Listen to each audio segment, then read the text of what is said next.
Tsaroko daholo reno tany ampiandohan'ireny tsika sy anao mbola farafahaty tam'ireny de ozy anao hoe ianao aire rehefa ny atsika nifity tsy natao antery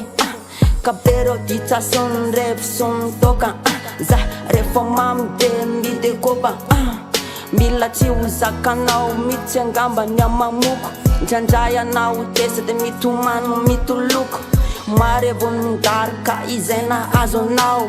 nefa tsy mba fatako re hoe marary anao nefa intsy sy anatsinao voadona mafy anao de nitondra aretina sy napitropitaly anao neny na dia lasa azy anao de mba tsarovy zao na dia fahafatesa na dy mampisaraka saosy anao nefa na dia zany aza azadinao fa ny foko ane ka mbola tianao neny na dia lasa azy anao de mba tsarovy zao na dia fahafatesa na dy mampisaraka saosy anao nefa na dia zany aza azadinao fa ny foko ane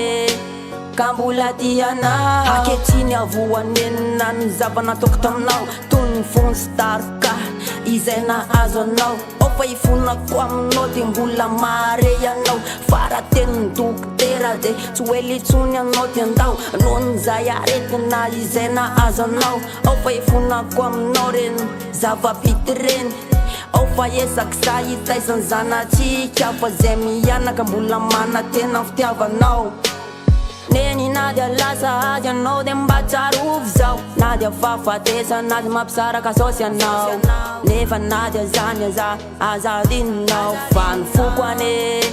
ka mbola tianao neny na dia lasa azy anao de mba tsarovy zao na dia fahafatesa na dy mampisaraka saosy anao nefa na dia zany aza azadinao fa ny foko ane